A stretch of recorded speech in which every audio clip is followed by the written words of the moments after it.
Muy bien, buenas noches, buenos días, buenas tardes, depende de si lo están viendo en directo o lo van a ver luego en su casa en algún momento del día. Entonces, un saludo para todas y eh, gracias por estar acompañándome nuevamente en este encuentro mensual de crecimiento personal en Luz Adriana Bienestar Consciente. Bien, el tema que nos trae hoy es un tema que es bastante importante, bastante delicado y tiene que ver con la paz empieza por casa. Y es toda la historia de víctimas y perpetradores y eso que tiene que ver con nosotros. Porque pensamos que la paz es un problema del país, que es un problema de la afuera y que nosotros no tenemos nada que ver con eso. Pero antes de continuar, quiero aprovechar para dar unos saludos. Aquí está Sigi, está María del Rosario, mi hermana por allá está viéndome desde Boston. Saludos a todo el equipo, que sé que hay un grupo allá también escuchando el webinar.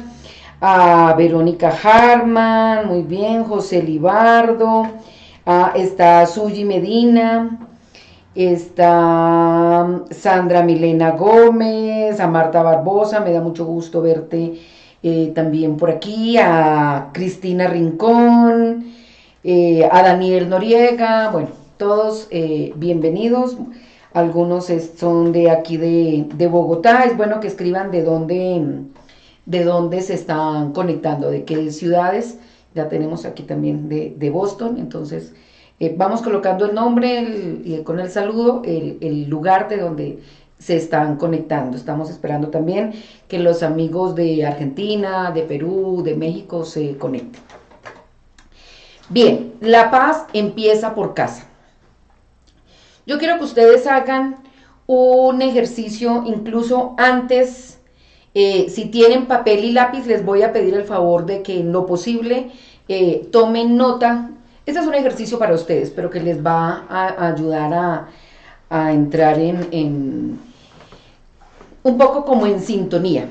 ¿Sí? Si lo pueden escribir mejor, si no, pues lo hacen mentalmente. Pero quiero que se pregunten y se respondan muy concienzudamente si en su sistema, vamos a hablar de hermanos, padres, tíos, tías, abuelos, tíos, abuelos, bisabuelos, tatarabuelos y hacia atrás, tenemos personas que hayan sido, por ejemplo, asesinadas, secuestradas, hayan sido abusados sexualmente, se hayan quedado con herencias de alguien y lo hayan dejado totalmente desprotegido, si alguien de su familia sufrió algún tipo de injusticia, si hubo algo de tortura, bueno, un poco como piensen incluso cómo se vivió la familia, por ejemplo, toda la época de la violencia aunque aún continúa, pero miremos un poco desde los comienzos, en esta época del Bogotazo, cómo se vivió la familia esta época de la violencia. Pero seguramente que también tenemos en nuestra familia personas, digamos, que consideramos como moralmente incorrectas. ¿Qué significa esto? Personas que han asesinado, que han secuestrado, que se dedican al narcotráfico o que han hecho parte de la guerrilla o del paramilitarismo, incluso las fuerzas armadas legales, ¿no? Policía, que no se consideran moralmente incorrectos, pero que de alguna manera están asociados a situaciones de violencia del país, independientemente de si tuvieron o no la culpa, si fue en defensa propia, pero seguramente que pueden estar inmiscuidos en situaciones de violencia, ¿sí? Es decir, de asesinatos o de cualquier otro tipo de cosas, las desapariciones forzadas que en nuestro país, pues esto de los falsos positivos, este tipo de circunstancias, porque vamos a mirar eso, cómo nos impacta a nosotros.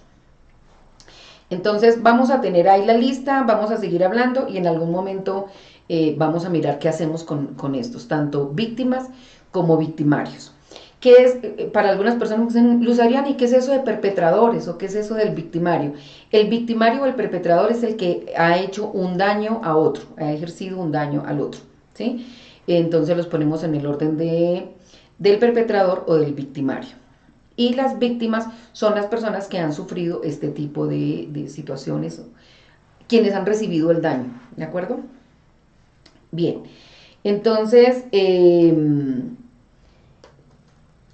vamos aquí, Estela Galindo, buenas noches, desde Armenia. Está Luz Adriana Flores también, un saludo. Moni, Ninfa, muy bien. Entonces, lo primero generalmente cuando nosotros cometemos algo indebido, solemos pedirle a la persona que se lo hicimos perdón. Sin embargo, en constelaciones no decimos perdón, sino que decimos lo siento. ¿Por qué hay una diferencia entre esas dos expresiones? Cuando una persona le dice perdón, está juzgando que el otro es culpable, se hace, a ver, vamos a ponerlo en un ejemplo. Yo le pongo cuernos a mi pareja y entonces le pido perdón, ¿sí? Cuando le pido perdón, ¿sí? Primero, como yo cometí la falta, la otra persona se pone por encima, porque es un poco en este lugar de Dios el que está dispuesto a perdonar o no, entonces se pone en un lugar superior. Esa es como una de las condiciones, de lo que ocurre, ¿sí? Pero además, cuando yo pido perdón y la otra persona no me perdona, entonces yo digo, ah, no, yo pedí perdón, si la otra persona no me perdona, ya no es asunto mío, ¿sí? Entonces, ¿en quién estoy depositando la responsabilidad de mis actos? En la otra persona, ¿sí? Entonces, eso es muy, muy importante. Si yo cometí la falta, yo me hago cargo de eso. ¿Cómo me hago cargo? Diciendo, lo siento, en verdad lo siento, siento haberte lastimado, haberte hecho daño, haberte generado sufrimiento. Entonces yo me estoy haciendo cargo de lo que hice. Cuando le digo perdón, ¿sí? Y la otra persona me perdona, esa persona se está poniendo por encima, por un lado. Y por el otro, si no me perdona, ¿sí? Entonces yo me descargo de lo que hice y digo, esa persona, ya, yo pedí perdón, yo ya cumplí. No sé si lo han escuchado, pero es muy frecuente decir, yo ya cumplí con decir perdón. Y si no me perdonó, ya es problema de la otra persona. Ahí no hay realmente ningún tipo de arrepentimiento, ningún tipo de hacerme cargo de lo que a mí, de lo que he hecho. Y es importante dentro de este lo siento asumir la responsabilidad de lo que hacemos, ¿de acuerdo? Igual lo vamos a seguir trabajando. Bien, vemos la imagen de los grilletes, ¿sí? Entonces, la metáfora de los grilletes autoimpuestos. De otro lado, ¿qué ocurre cuando yo le tengo mucha rabia a alguien?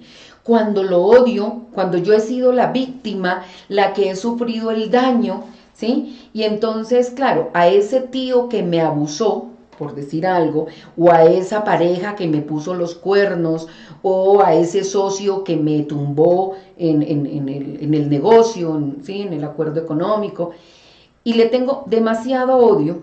¿Qué es lo que ocurre con eso? Es como si yo me pusiera un grillete, ¿sí? Imaginen en el brazo, en el pie, donde quieran, y yo hacia donde yo voy, yo arrastro a esa persona. Entonces no es sino que me digan que mi pareja se consiguió otra novia y yo con todo el rollo me hierve la sangre, ¿no? Es un poco esa expresión, ¿sí? O ese tío en el cual sufrí el abuso, entonces todo el tiempo le deseo el mal, ¿sí? Y yo menos mal, y ojalá, y que le pase, y yo sería enfermo. Pero donde me digan que le fue bien, que le está pasando bueno, inmediatamente yo también me lo cargo. Entonces, ¿qué es lo que ocurre? Que ese evento además pasó hace 20 años o hace 25 años, pero yo cada vez que lo traigo es como si yo misma me clavara el cuchillo, como si yo le permitiera a esa persona siguiendo haciéndome daño. Es decir, este es un caso que lo conté en uno de los webinars pasados, cuando esta mujer descubre la camisa manchada de labial en su pareja y todavía guarda la camisa 20 años. ¿Sí? Es igual, digamos que ahí tenemos un ejemplo súper gráfico de cómo cada vez que ella lo carga, ese es el grillete, ella lo carga, ¿sí? Y cada vez que lo recuerda, ella misma se hace el daño. Entonces, cuando hablamos del perdón hacia el otro, digamos un poco, La gente dice, no, es que a mí no me interesa, no se lo merece. No, es que no es por el otro, tiene que ver conmigo. Cada vez que yo siento esa ira, esa rabia, mi cuerpo está generando sustancias que me hacen daño, que me lastiman a mí misma. Es decir, que además del daño que la otra persona me produjo en algún momento, ¿sí? Por eso te digo, ese socio que me hace 10 años me tumbó, me tumbó para las personas que están en ese, bueno, fraude, se quedó con dinero que no le correspondía o ese tipo de cosas, también porque sé que lo escuchan de otros países, no sé si utilizan la misma expresión. Entonces, todavía cargo el enojo, la rabia, y resulta que él anda feliz, ya está haciendo otra vida, ya, sí, pero la que cargo con eso soy yo. Entonces, es por eso que a veces nos ponemos grilletes sobre los cuales nosotros arrastramos, ¿sí? Y hay personas que están bastante amargadas de alguna manera porque se siguen viviendo como víctimas, aunque el hecho haya pasado hace bastante tiempo. Entonces no es por el otro, es por ti, porque eres tú la que te estás haciendo daño o el que te estás haciendo daño, el que te puedes generar un cáncer, una enfermedad, ¿sí? Una parálisis, algo para no tener que ir a matar al otro, entonces mejor me lo hago a mí, ¿cierto? Entonces es muy, muy importante soltar esos grilletes. Bueno, a ver, Catalina, muy bien, Maritza Cortés, Jennifer, muy bien. Aquí Suji dice, tengo una pregunta, decir te pido disculpas. Te pido disculpas. No me queda claro si es cuando la persona dice ay, lo digo porque se dice como en las dos estas, ¿sí? Ay, te doy disculpas, pero para decir que yo soy la que me estoy disculpando, o cuando yo le estoy exigiendo al otro que se disculpe, no me queda muy clara la pregunta, ¿sí? Yo no le puedo pedir al otro que se disculpe, porque si el otro no lo siente, realmente no está reconociendo la falta, solamente va a ser por darme contentillo, pero ahí no hay nada absolutamente, ¿no? Entonces debe partir del otro, el decir, lo reconozco, me equivoqué, lamento haberte hecho daño, eso es como lo que corresponde, que asume, y asumir también las consecuencias. Asumir las consecuencias es que si yo te puse cuernos, si yo te fui infiel y falté al acuerdo de fidelidad, pues es muy posible que la relación se acabe, y eso tiene que ver con asumir las consecuencias de mis actos, ¿no? Entonces tengo que hacerme responsable de eso que hago. Hay una cosa que es bastante, por lo cual es bastante complicado esto, por ponerlo de alguna manera, y es que en un sistema donde hay víctimas o perpetradores, los dos sistemas se implican. ¿Qué significa se implican? Que en una familia donde hubo un asesino, por ejemplo, alguien de las generaciones siguientes se identifica con el asesino y alguien con la víctima. Lo mismo ocurre en la familia de la víctima. En la familia de la víctima también hay alguien de las generaciones siguientes que se ponen en lealtad de alguna manera, o que se identifican tanto con el perpetrador como con la víctima. Voy a contar aquí dos casos. Uno es de una persona que llega a que le hagan una constelación, se la hace mi maestra, que en paz descanse. Ella llega muy enojada porque le parece injusto, ahí nos está dando pistas, ¿sí? De que a su hijo de 8 años lo sancionen por 5 días por un juego de niños, y fue que jugando le traspasó la piel con un lápiz a un compañerito y le tuvieron que coger 4 o 5 puntos. Y ella dice, eso es un juego de niños, y le parece una sanción demasiado exagerada para este hijo, que además es líder, y al igual que ella, ¿sí?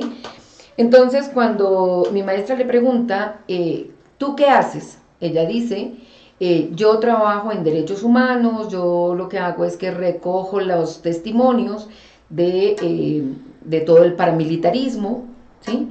Entonces, ahí ya hay otra pista. La siguiente pregunta es, ¿En tu familia hay militares?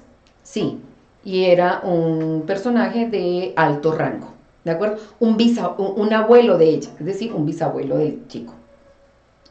Cuando en la constelación, pues ustedes saben que yo trabajo básicamente desde el enfoque de las constelaciones, se representa a este abuelo, aparecen inmediatamente como todas las víctimas de lo que haya sido el ejercicio de de este militar de alto rango, y podemos ver que ella está identificada con las víctimas, ella trabaja con víctimas, pero su hijo, el que lo representa, el niño no estaba allí ni nada, ¿sí? Pero quien representa empieza a sentir como una sevicia de querer chuzar. Este niño no conoce a su bisabuelo. Seguramente cuando él nació este bisabuelo ya había muerto, pero eso no lo salva, por ponerlo de alguna manera, de sentirse identificado con su bisabuelo. Entonces, en la misma línea está alguien que se identifica con las víctimas y alguien que se identifica con el perpetrador. ¿Qué es lo que se debe hacer allí? Que el niño pueda reconocer que la vida le viene de este bisabuelo, a través del abuelo, a través de su madre, y que desde ahí le viene la vida, lo reconoce como su ancestro, pero le deja la responsabilidad de sus actos. Eso es como lo más importante. Es decir, no es así es y ya, no, sí se pueden hacer cosas y es básicamente como dejarlo libre, ¿de acuerdo? Otra situación es de un niño que siente placer también de chuzar con el lápiz la cola de las compañeritas en el jardín, incluso en el jardín. Entonces las profesoras llaman al padre, lo primero que descartan es que el niño haya sido abusado sexualmente, porque es un comportamiento que también puede venir de un niño que ha sido abusado, digamos que le hacen todas las pruebas psicológicas, ¿sí? Y de pronto, de otra manera, sale una información donde un abuelo, un ancestro ha abusado sexualmente de alguien, ¿sí? El padre, al momento en que sale como la información, se enoja, dice, eso no es posible, mi familia es muy prestante, ¿cómo se le ocurre? De eso no hay en mi familia. Pero una vez que va a investigar, se da cuenta que sí, un abuelo estuvo preso en una cárcel de un pueblo por haber abusado, por haber violado a una chica. Entonces nosotros venimos trayendo esas historias en nuestra familia y no sabemos, ¿sí? De dónde sale ese impulso, o por qué siento esa rabia o ese enojo, o porque siempre me pongo de tapete, porque la víctima tiene una tendencia de ponerse de tapete, es decir, busca situaciones en las que las otras personas abusan, ¿sí? Traspasan los límites, ofenden, humillan, y es porque yo tengo como una predisposición, como les digo, a ponerme de tapete, y cuando me pongo de tapete, pues los demás pasan por encima. Pero lo puedo hacer de manera inconsciente, no me doy cuenta que lo que ocurre es que estoy identificada, por ejemplo, con una víctima, ¿sí? Entonces, por eso les decía, miren en sus familias, en sus sistemas, si hay alguien que haya sido asesinado, secuestrado, violado, si hay alguien que abusó, si hay alguien que robó, si hay alguien que secuestró, si hay alguien que se dedica al narcotráfico, si es alguien del paramilitarismo y demás, ¿de acuerdo? En una constelación que se la hice a una alumna mía, yo he sido docente universitario durante varios años, ya no lo soy, pero durante más de 10 años fui docente universitaria, y una de mis estudiantes llega a un taller de constelaciones y me dice, profe, lo que pasa es que a mí me da pena decirle lo que me pasa, ¿sí? Y pues si no me dices qué es lo que te pasa, no te puedo ayudar. Entonces me dice, lo que pasa es que a mí a mí no me gusta bañarme. Para mí es una tortura bañarme. Y claro, en Colombia además nos bañamos todos los días, como en muchos de los países que me están escuchando, nos bañamos todos los días, y dice, y mi mamá lucha conmigo por eso. ¿Qué es lo que ocurre? Dice, no, es que yo cuando me voy a bañar, yo siento como si de las rodillas hacia abajo me chuzaran miles de alfileres, y eso para mí es una tortura, o sea, no me lo soporto. Ya me sacaron placas, me llevaron al médico, me han hecho exámenes y no me encuentran nada. Cuando hacemos la constelación aparece que ella está identificada con un tío, el cual esta tortura del baile de la muerte, que le disparan a los pies y tienen que saltar para esquivar las balas.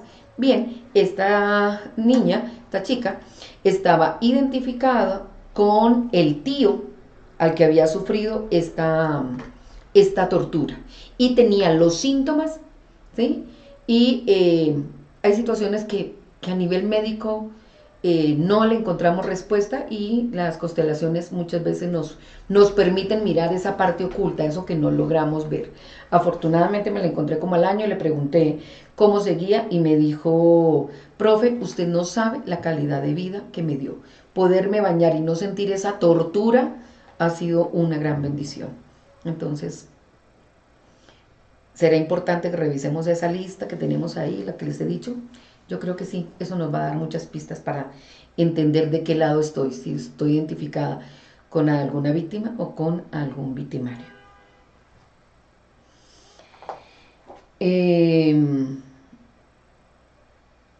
Los que desean la paz y la buscan deben afrontar dificultades, dolor y culpa. Deben encontrar un lugar en su alma para cada miembro de su familia, aún para aquellos que no entran con el ideal o los límites aceptables de la familia. Si ustedes se fijan, muchos de estos personajes incorrectos moralmente los hemos excluido del sistema, ¿sí? A este tío que abusó, al otro que robó o a alguien que mató, los excluimos del sistema, y resulta que la tarea no es excluirlos, ¿sí? Es integrarlos, darles el lugar como ancestro o como familia, pero lo dejamos con la responsabilidad de sus actos. Ese es también dejarlos en un lugar de dignidad, ¿sí? Cuando el que ha matado se hace cargo de sus muertos, ¿sí? Se acompaña de sus muertos, ese es un lugar de dignidad. Cuando yo quiero asumir los muertos de ese ancestro, le quito toda la fuerza y le quito todo el lugar de dignidad. Pero para yo entrar en un proceso de paz implica de alguna manera asumir el dolor, asumir el que puede no ser bien visto por el sistema. Voy a pedir que me regale esta agüita. Gracias. Perdón.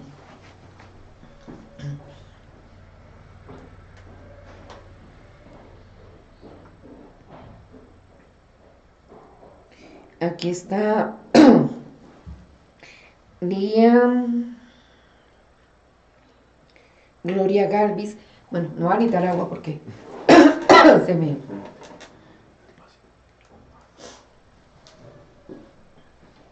Pueden aprovechar para hacer preguntas mientras tomo este receso.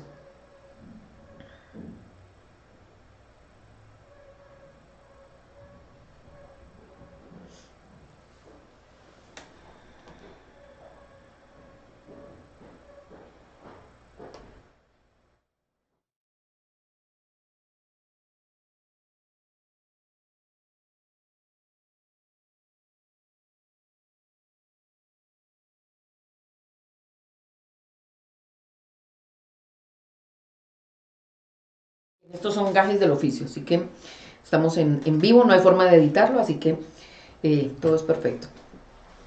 Seguramente conecté con algo también yo ahí, entonces bueno, lo asumimos. Bien, entonces les decía que la culpa le pertenece la dignidad de la persona, y es que cuando a una persona la dejamos con la responsabilidad de sus actos, eso le da un lugar de fuerza. Cuando alguien del sistema se pone encima las cargas de esa persona, le quita toda la fuerza a ese ancestro, y además no soluciona, porque ese es un amor ciego, ¿sí? Entonces no importa que yo se las cargue, eso lo único que va a ocurrir es que va a seguirse pasando de generación en generación. Esto nos exige respetar sus culpas y que no ignoremos su responsabilidad por las consecuencias de sus culpas. La paz nunca está completa ni terminada. La paz amenaza principalmente a grupos. Entonces la paz no elude conflictos y la paz nunca está completa ni terminada. Es muy difícil pensar. Uno de los grandes errores, por ejemplo, con lo de la firma del acuerdo de paz, es que las personas pensaron que la paz se lograba con que firmáramos. No, esa es una cosa simbólica y que es importante dar ese paso. pero requiere todo un proceso. Quiero contarles un poco que hace algunos años, antes incluso de este último proceso de paz que estaba viviendo en México, una organización me invitó a Colombia para que hiciera una constelación sobre el proceso de paz en Colombia. Desde esa constelación, o el resultado, o lo que nos permitió ver, más bien, esa constelación era que la guerrilla iba a dar el paso al costado. Es decir, digamos que yo ya sabía muchos años antes de que este era un proceso que venía, que se iba a dar. El problema es que una vez que se integra la sociedad, quedamos todos como que, ¿y ahora qué? ¿Qué es lo que sigue? ¿Por qué? Porque es a donde no estamos preparados. Cuando estamos acostumbrados a que hay uno que es el enemigo y ahora está desde mi mismo lado, entonces hay una sensación de, venga, y entonces ahora qué sigue. Y creo que esa es la parte fuerte que nos espera, entendiendo que no es un estado ideal al que llegamos, no, porque es un proceso que mantiene en constante búsqueda de equilibrio, ¿sí? Entonces, por eso es que se dice que no es que la paz esté terminada, ni que elude el conflicto siempre va a estar, es parte del ser humano, ¿sí? Tenemos conflicto con nosotros mismos, hay días en que uno mismo no se aguanta ni siquiera mirándose al espejo, o sea, donde yo estoy peleándome, entonces, en que no me soporto otra persona, o sea, es decir, eso es parte de la existencia, de la experiencia humana, y entonces no podemos pretender por lo menos no todavía, de pretender en un estado ideal de amor, flotando, pues, ¿verdad? Entonces vamos a asumir que eso es parte también del cotidiano. Hay más bien que aprender a cómo podemos gestionar esa parte del conflicto. Aquí hacen una pregunta que me parece interesante.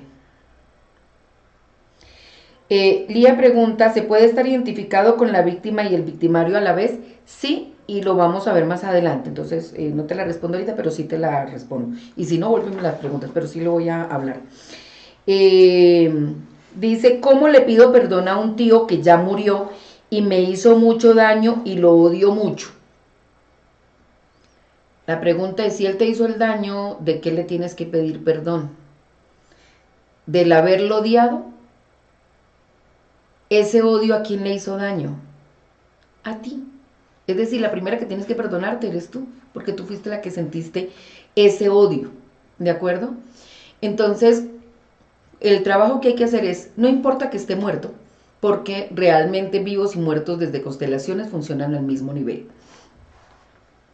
¿Cómo le das el lugar de tío? Porque seguirá siendo tu tío aunque esté muerto y hace parte del sistema, pero lo deja él con la responsabilidad de lo que hizo, ¿sí? Esa es la parte importante. Tú le entregas, por ejemplo, en el caso de los abusos sexuales, ¿sí? El grande es el que decide. ¿Cuál es el problema? O sea, lo complejo para una persona que ha sufrido, por ejemplo, abuso sexual. Ustedes han visto esos ¿cómo se dicen?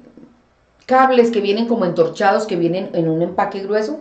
Entonces, hagan de cuenta que esos cables que vienen por dentro entorchados, que son más delgados, ¿sí? En el abuso sexual podrían ser uno la culpa, la vergüenza, la rabia, el asco, el miedo, el placer, y están todos ahí entorchados, ¿sí? Entonces, ¿qué es lo que hay que hacer? ¿Cómo desentorchar?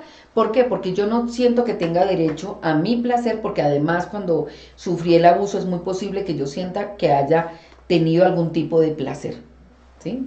Entonces me siento culpable porque creo que yo lo generé o que yo lo permití. Entonces se hace todo un proceso para que el niño o la niña entienda que la responsabilidad es del adulto, ¿sí? Que quien tenía el poder, el mando, la experiencia era la otra persona, ¿sí? Que seguramente yo no tenía las herramientas para haberme defendido y que era normal que sintiera placer. ¿Por qué es normal que sienta placer? Porque si te tocan órganos o partes de tu cuerpo que son con muchas terminaciones nerviosas, eso quiere decir que tu cuerpo siente placer, es lo normal, ¿cierto? Como cuando te pica y te rascas, ¿sí? Hay una sensación de alivio, o sea, es derecho al placer. Entonces, en esta pregunta pongo este ejemplo, en la medida en que generalmente se mezclan muchísimas emociones y hay que empezar como a a desbaratarlas para poderlas ver y asumir una por una, ¿sí? Entonces no tienes que pedirle perdón, eso es como lo primero, ¿sí? A la que tienes que pedirte perdón por toda la sensación de daño, ¿de daño en qué sentido? De la emoción que sentiste en el cual tú misma te lastimaste, ¿sí? Entonces, y no era justo, porque además del daño que recibiste, pues tuviste que sufrir a partir de todo ese odio, porque el odio genera sufrimiento para la persona que lo siente. ¿Mm? Entonces lo único es que le des lugar al tío, y es tío, tú sigues siendo el hermano de papá, el hermano de mamá, mi tío, pero te dejo a ti la responsabilidad de tus actos, ¿sí? Y podemos desearle, ¿sí? Soltar es que te vaya bien, que te vaya mal, que te vaya de cualquier manera, como dice la canción. Es decir, te suelto, me quito el grillete. Esa es la invitación que yo te haría. Quítate el grillete, deja de andarlo cargando. ¿De acuerdo?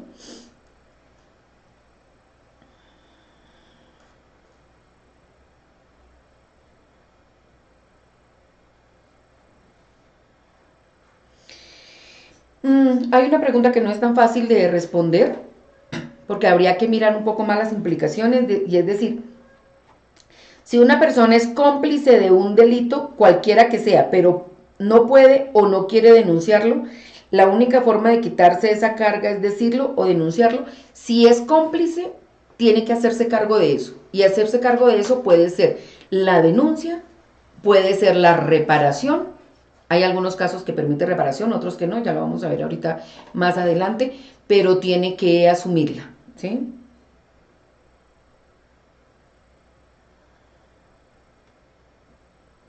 Si uno se puede identificar con varios ancestros al mismo tiempo, sí, en diferentes aspectos uno puede tener como de varios y estar en resonancia con varios.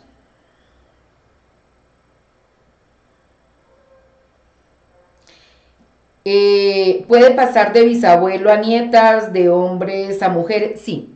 Yo puedo estar identificado con un bisabuelo o con una bisabuela, o sea, es decir, no tiene que ser necesariamente como del mismo género. Muy bien, continuamos entonces.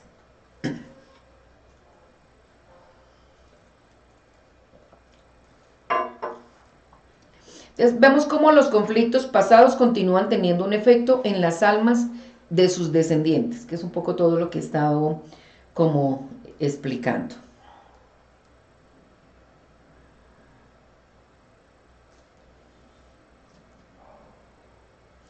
¿Cuándo puede hacerse un proceso realmente de reconciliación?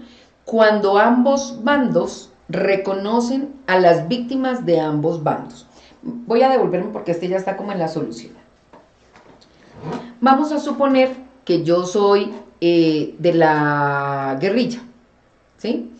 Entonces, bueno, creo que me voy a adelantar un poco para poder poner este ejemplo, ¿sí? Los sistemas tienen una conciencia familiar o grupal. ¿Qué quiere decir esto de la conciencia grupal o familiar? Que en mi sistema tenemos como unos principios, unos órdenes, unos valores, que todo el que se salga de esos principios o valores o normas del sistema entra digamos, a correr el riesgo de perder su pertenencia a ese sistema. Si en mi sistema todas las mujeres son casadas, nunca se separan, en el momento en que yo me separo, de alguna manera estoy en riesgo de pertenecer, de perder mi vínculo un poco con este sistema, de ser mal vista, de ser excluida, ¿sí? Lo mismo puede ocurrir al contrario, si ninguna se casa y me caso, eso puede dar para que de alguna manera, como que esta no es de las nuestras, ¿no? Un poco.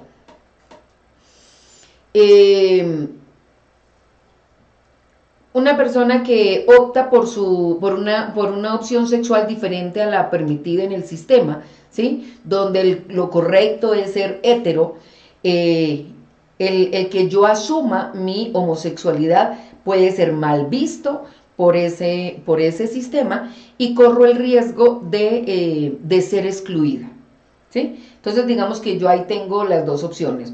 O asumo el riesgo de sentirme excluida, lo cual me hace sentir culpable, hablamos de mala conciencia, ¿sí?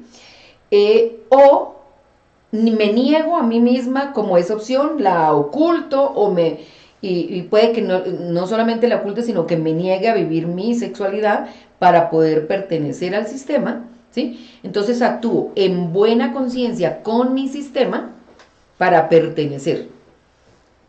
¿Qué es esto entonces de la buena y la mala conciencia? La buena conciencia se percibe cuando actuamos en consonancia con las normas de la familia o del grupo.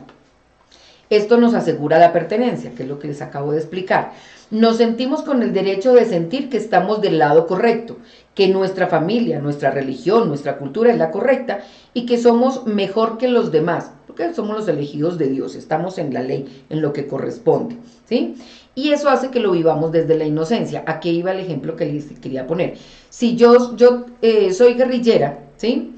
Y yo mato en un enfrentamiento a un militar, ¿sí? O a un paramilitar, yo celebro porque eso es lo que se espera de mí, ¿sí? En mi sistema eso estaría bien, esas serían las normas de mi sistema, ¿sí? Entonces, si yo lo hago en buena conciencia, ¿cierto?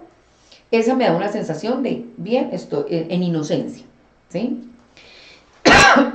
Si yo soy policía y mato a un guerrillero, también mi grupo como tal lo celebra, ¿sí? Porque es lo que se espera de mí, ¿de acuerdo? Esas son las normas, de los principios que rigen la institución en la cual yo pertenezco, ¿de acuerdo? Pero ¿qué ocurre si yo como policía en un enfrentamiento me doy cuenta y veo que el otro que está enfrente mío es un niño? Es decir, no pasa los 14 años, está con un fusil, ¿sí? Si yo lo veo como individuo, como persona, como ser, lo más posible es que yo no logre dispararle, ¿sí? ¿Por qué? Porque ya lo personalizo. La única manera en que yo le pueda disparar es cuando lo despersonalizo.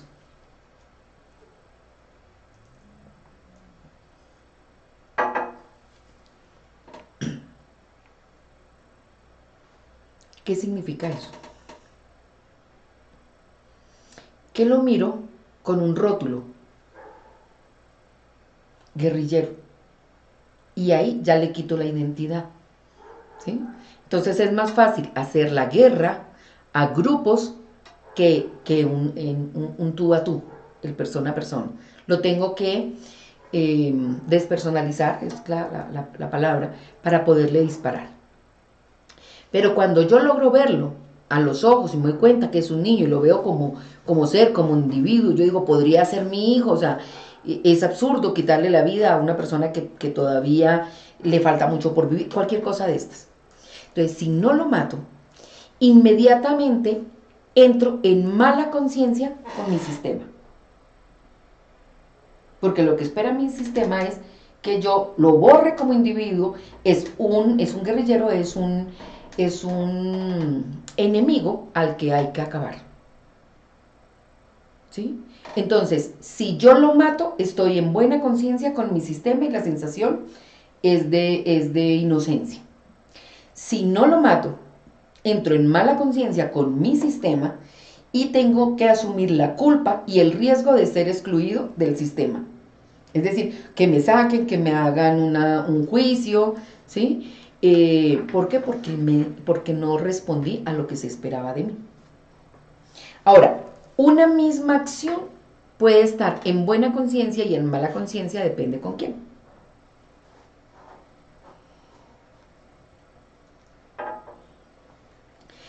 Este soldado, por decir algo, o este policía, ¿sí? Funciona igual de para cualquier lado, es decir, desde la guerrilla, el paramilitar, desde cualquiera de los lados.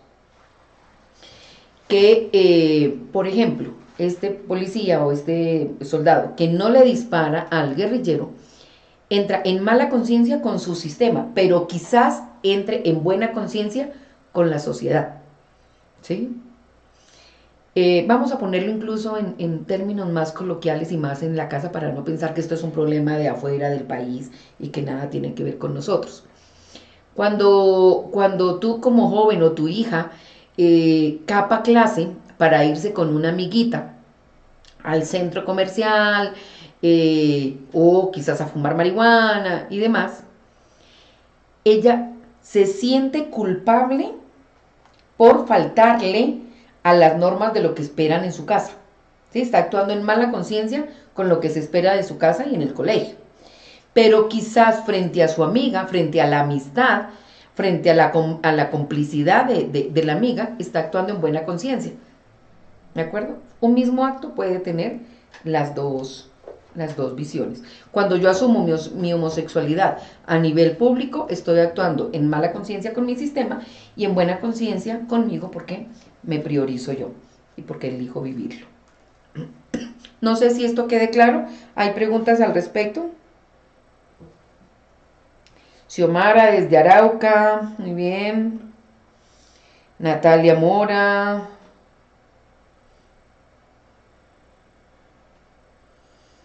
¿Hay preguntas con esto de la buena y la mala conciencia? ¿Está quedando claro?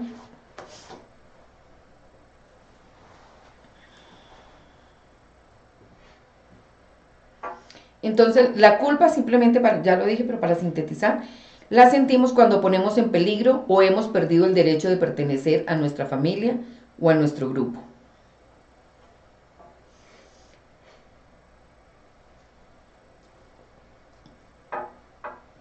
Aquí quiero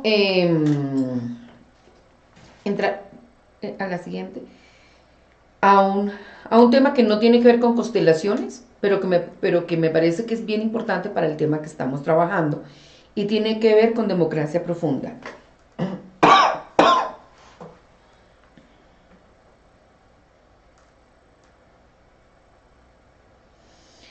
Bien, Jessica nos pregunta, antes de tomar de democracia profunda, ¿cómo equilibrar entonces la conciencia cuando lo que para mí está bien no me trae los resultados que yo quiero?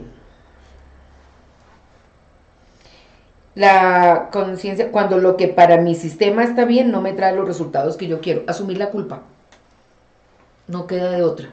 Es decir, asumes, ese es el precio que toca pagar.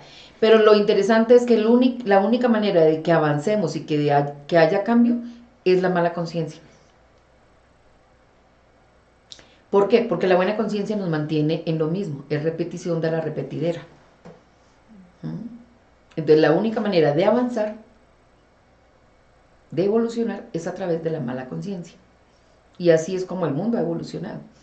Y para eso se requiere asumir la culpa. Y asumir el riesgo de que no te inviten los domingos a almorzar en tu casa. Bien. Democracia profunda.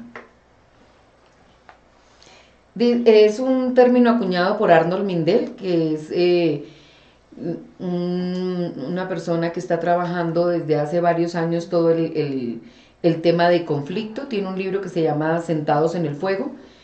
Y dice, si no le damos a los conflictos una salida legítima, seguro que encontrarán una manera ilegítima. Creo que no necesito explicarlo, solamente lo voy a repetir. Si no les damos a los conflictos una salida legítima, seguro que encontrarán una manera ilegítima. El concepto de democracia profunda que ha desarrollado Arnold Mindell es toda una corriente que se llama Process Work. Pueden buscar en internet información, es bastante profundo, bastante interesante. Esto de Process Work, que se llama, que es la teoría también de procesos. Y voy a tomar solamente uno de los temas, pero ellos trabajan todo el tema de poder, de rangos,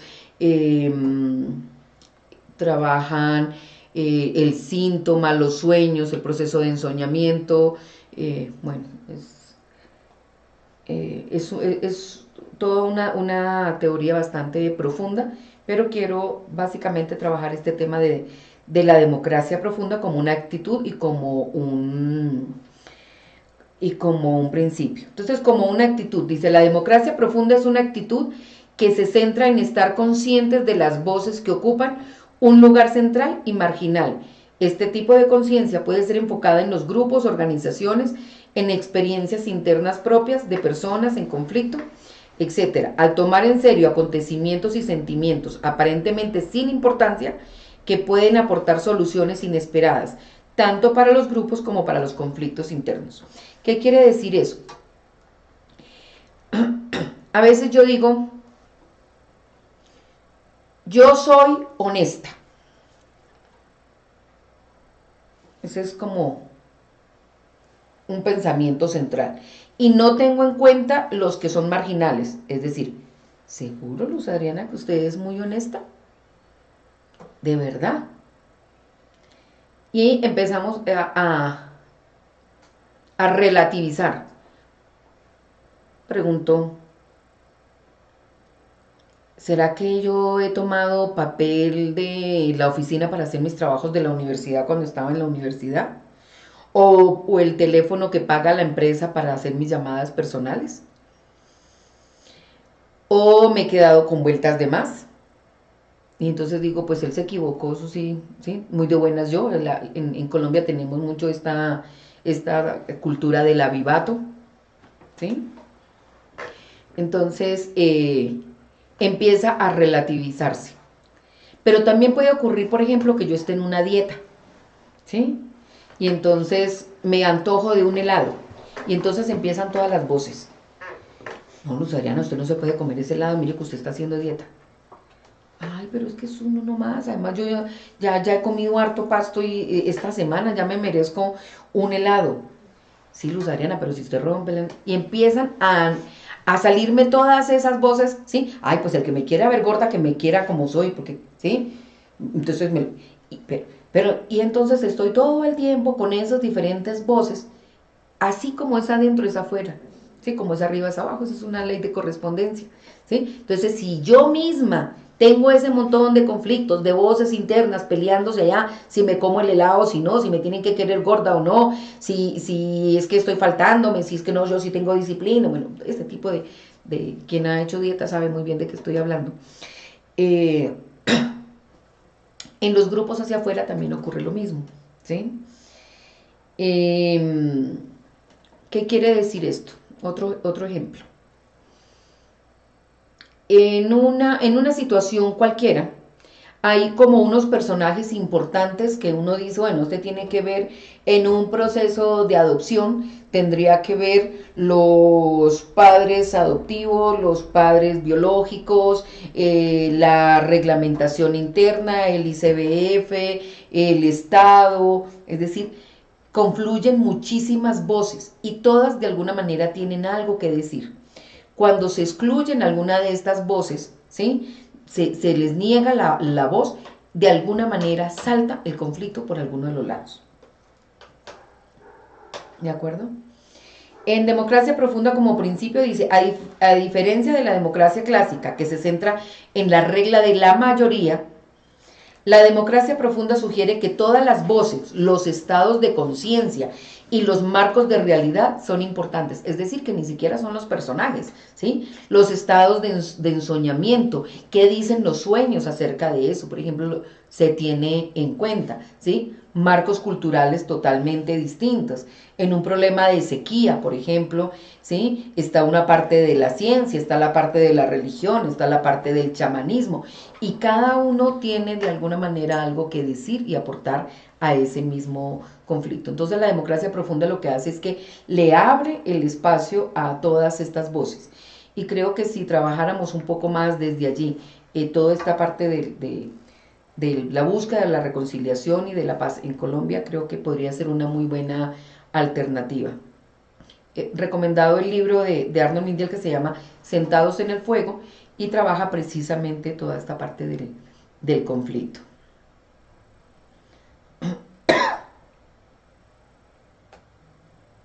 El tema de reconciliación significa que aquello que se opone o que aparentemente está en oposición se une sin anularse mutuamente. Generalmente yo quiero reconciliarme, pero donde lo único que quede visible y gane sea lo que yo digo o lo que yo defiendo. Ahí no es posible hablar de reconciliación. La reconciliación solo es posible si yo incluyo al otro, reconozco al otro con sus diferencias, pero ni lo absorbo ni soy absorbido por esa otra contraparte.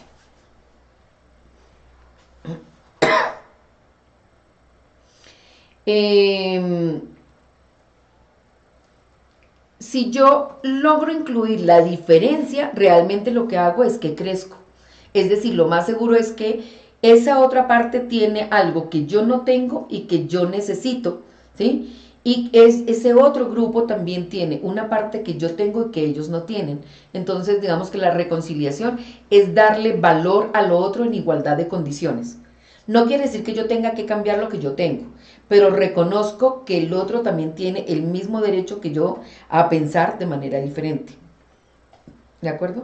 Porque generalmente es que queremos reconciliarnos, pero imponiendo lo que yo pienso, lo que yo siento, mi deber ser. Y resulta que el otro tiene una cultura distinta, una religión distinta, unos pensamientos distintos, una forma de ver la vida distinta, ¿sí? Y cada uno cree tener la razón y desde su punto de vista, de acuerdo a donde estemos parados, lo logramos ver. Eso es muy fácil, por ejemplo, con el tema si tú eres un trabajador, ¿sí? Y estás en un sindicato, lo que tú ves es distinto a lo que ve el empresario. Pero una vez que tú creas empresa, empiezas a ver de manera distinta el sindicato. ¿Por qué? Porque va a depender de qué lado estés. Así de simple. Y eso habría toda una discusión más profunda. Les voy a pedir que cierren los ojos desde el lugar en el que estés, en el tiempo en que estés escuchando esta meditación. Vamos a hacer una pequeña meditación, deja de lado si puedes apagar el televisor con la novela que tienes al lado, el plato de comida, y te vas a regalar estos minuticos.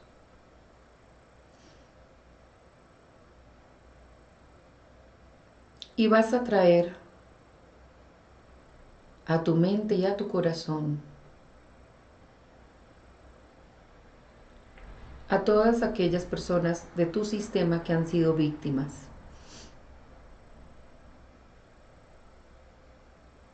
que han sufrido algún tipo de humillación, de maltrato, de injusticia. Pueden estar vivos o muertos. Si fue asesinado, si fue secuestrado, lo traes igual.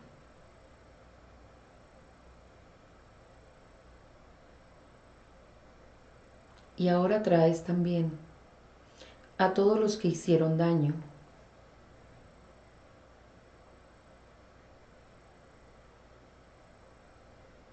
Están todos en un mismo círculo. A ese tío, a ese abuelo, ese bisabuelo o bisabuela. Hombres y mujeres que de alguna manera lastimaron a otros, tomaron para sí lo que no les correspondía, humillaron, le quitaron la vida a alguien. No estamos para juzgar.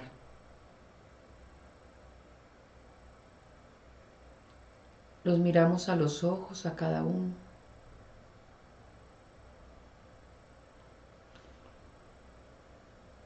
Y mirándole a los ojos le vamos a decir, tú también perteneces.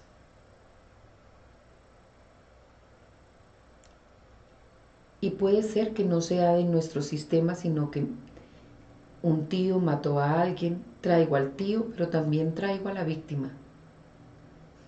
Y puede ser que el que le hizo el daño a alguien del sistema no es del sistema, sino de afuera, lo traemos. Y lo reconocemos, o la reconocemos. Tú también perteneces.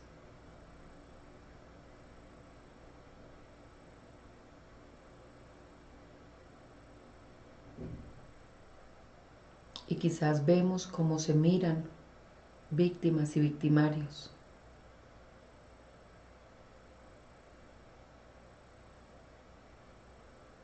Y sabemos que en la muerte todos somos iguales.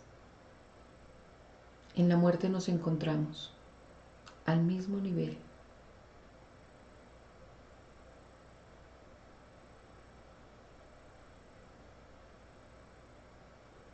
Y nos duelen las víctimas independientemente de cuál lado sea.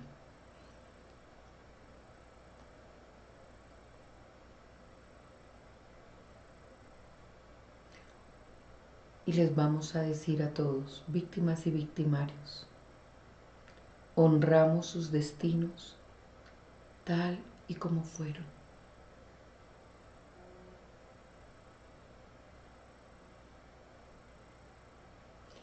Les doy un lugar en mi corazón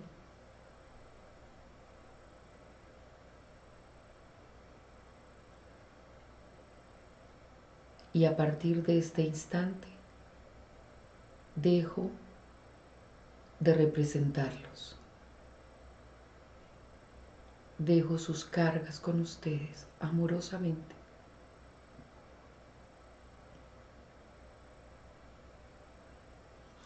Y sentimos como quitamos los grilletes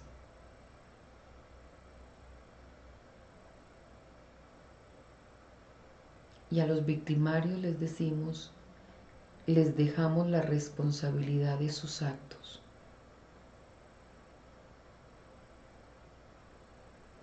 No me corresponde a mí llevarlos ni juzgarlos. Inclinamos nuestra cabeza, honrando esos destinos que fueron difíciles.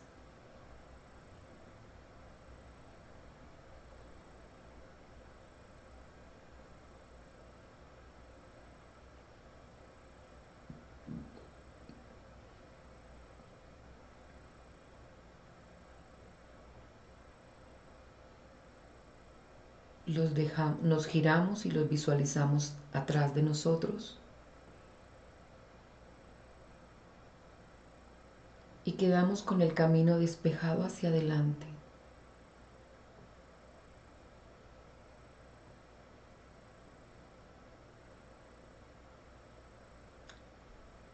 Y si quizás aún no logro soltarlos, me vuelvo otra vez hacia el círculo y les pido permiso para hacerlo un poco diferente.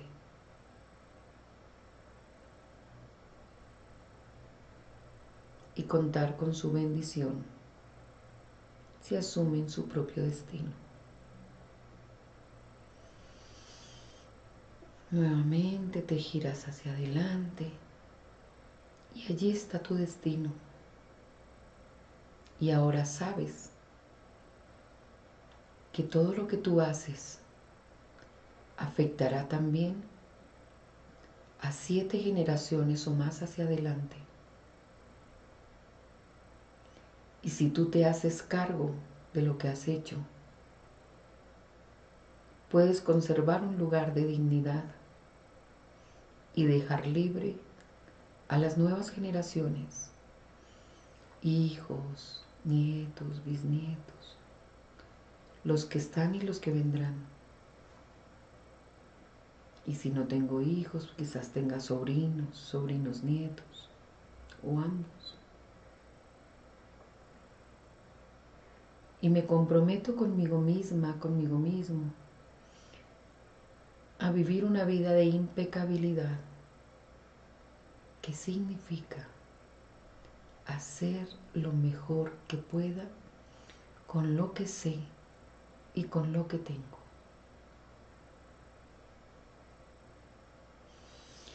Tomas una respiración profunda, visualizas cómo caminas hacia adelante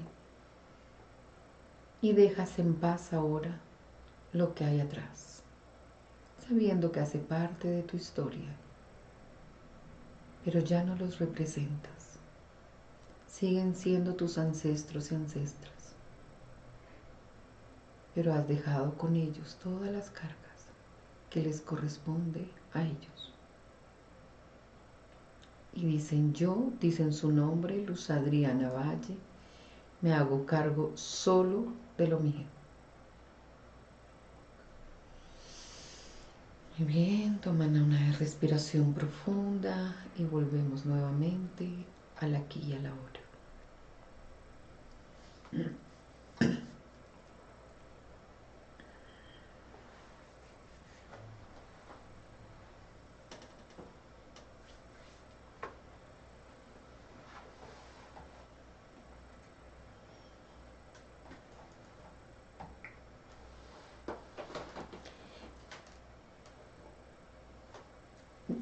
Una mejor manera de poder darle lugar a los victimarios es mirar detrás de ellos también a sus padres, a sus abuelos, a sus bisabuelos, a su cultura, a su religión, a sus creencias. Quien se siente víctima muy fácilmente cae en victimario, porque quiere decir que tengo todo el derecho para vengarme. Cuando decimos ojalá maten a todos esos asesinos de niños, que maten a todos los guerrilleros, que maten a... Yo me estoy convirtiendo en asesina. Es decir, que soy uno más de ellos. Entonces quizás empezamos a abrir el corazón y a mirarnos más allá, a comprender que hay otras fuerzas más profundas y le damos espacio para construir un mundo donde quepamos todos, pero donde quepamos con las diferencias.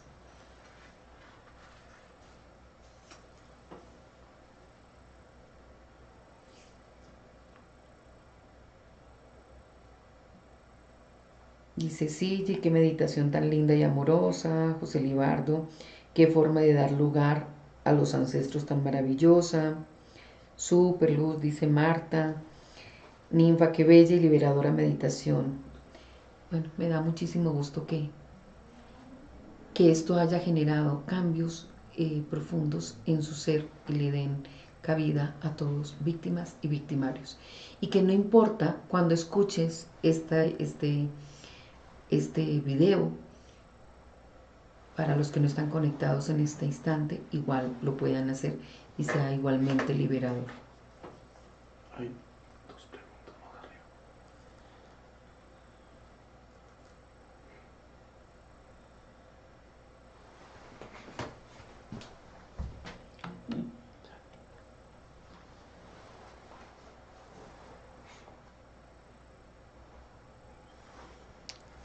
Dice Isabel, y cuando lo que yo quiero está mal para mi sistema, asumo la culpa. Ok, y si me excluyen, ¿no estaría dañando el sistema? Uno es asumir que te excluyen. Cuando tú haces algo distinto, le estás dando nueva información al sistema. ¿Qué quiere decir eso? Si en mi sistema, digamos que hay muchas quiebras económicas y lo que está son las quiebras económicas y yo soy abundante, me puedo sentir como no perteneciente a mi sistema y me pueden excluir. No, pero es que se cree más, se cree mejor, de mejor familia. O sea, eso genera, aunque no crean, puede generar bastante malestar en un sistema. Asumir la culpa significa que asumes de todas maneras la prosperidad, aunque eso sea mal visto en tu sistema. Pero para las nuevas generaciones ya va a haber nueva información, la de las quiebras económicas y la de personas prósperas. Es decir, que aunque no se borra la parte de las quiebras económicas, pero ya hay una nueva información y es lo que puede generar cambios hacia adelante. Lo mismo, mujeres que no se pueden separar, que no importa que sufren maltrato, lo que sea, pero eso está mal visto, separarse en el sistema. Cuando te separas, ¿sí?, pones una nueva información en el sistema que dice tú eres libre y tienes derecho a poner límites y a no dejarte maltratar. Entonces, o sea, ya hay como más información para las generaciones siguientes. Lo de la exclusión también es metafórico, porque finalmente no hay forma de excluir a nadie en el sistema, eso es lo que no logramos entender. ¿sí? Siempre seguirán, esos medios hermanos que yo no reconozco, siempre seguirán siendo mis medios hermanos, hacen parte de mi sistema, los quiera ver o no los quiera ver. Entonces, la invitación es asume el riesgo para que haya cambios.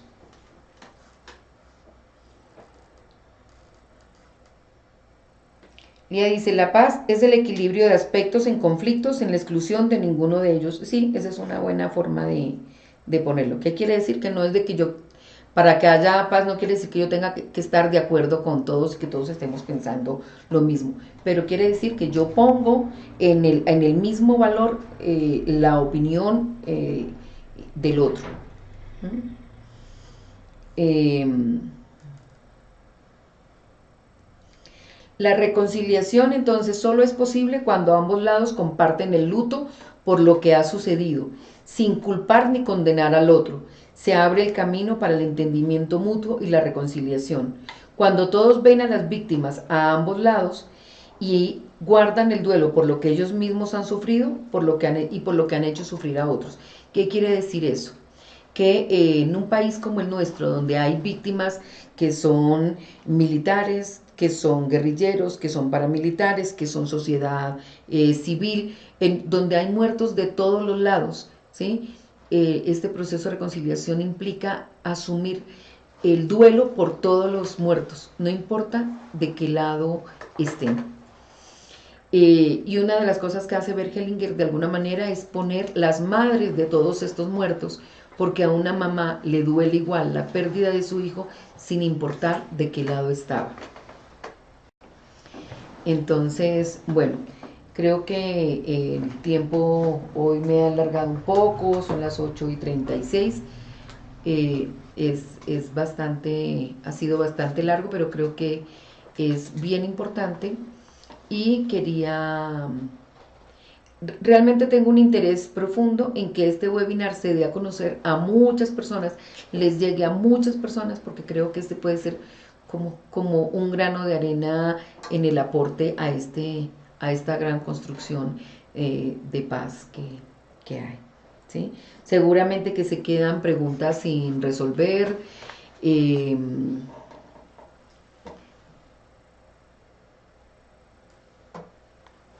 Aquí me dicen que mire que hay alguien que está preguntando.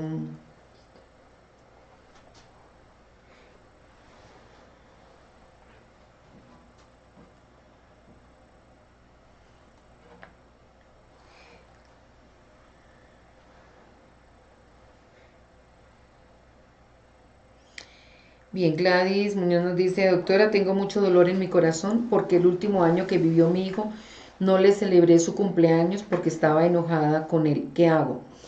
Eh, Te podría aconsejar que a través de una constelación lo puedes hacer sin constelación, pero es más fácil la constelación porque hay alguien que representa al hijo, alguien que te representa a ti y puede haber como ese proceso de reconciliación, ¿sí? Sin embargo, te invitaría a que no te des tan duro. Las mamás amamos a nuestros hijos por encima de todo y es normal que nos enojemos cuando de pronto haya algo que, que no está de acuerdo con eso que nosotros creemos o esperamos. Pero las mamás amamos a nuestros hijos aunque se equivoquen, aunque sean adictos, aunque hagan lo que hagan, nosotros los amamos y nosotros como hijos de alguna manera también lo sabemos. Entonces te invitaría también a que pongas en la lista, al lado de que no le celebraste el cumpleaños, pon todas las cosas buenas que sí hiciste por él, además de darle la vida. ¿Sí? El tiempo que lo amamantaste, que lo llevaste al médico, que le diste estudio, los otros años que sí le celebraste el cumpleaños, eh, y creo que te vas a dar cuenta que no es tan grave, ¿sí?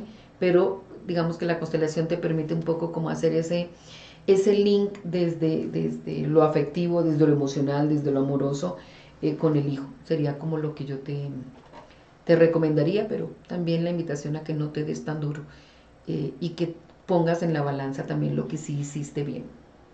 Bien, seguramente quedan muchas preguntas sin resolver. Eh,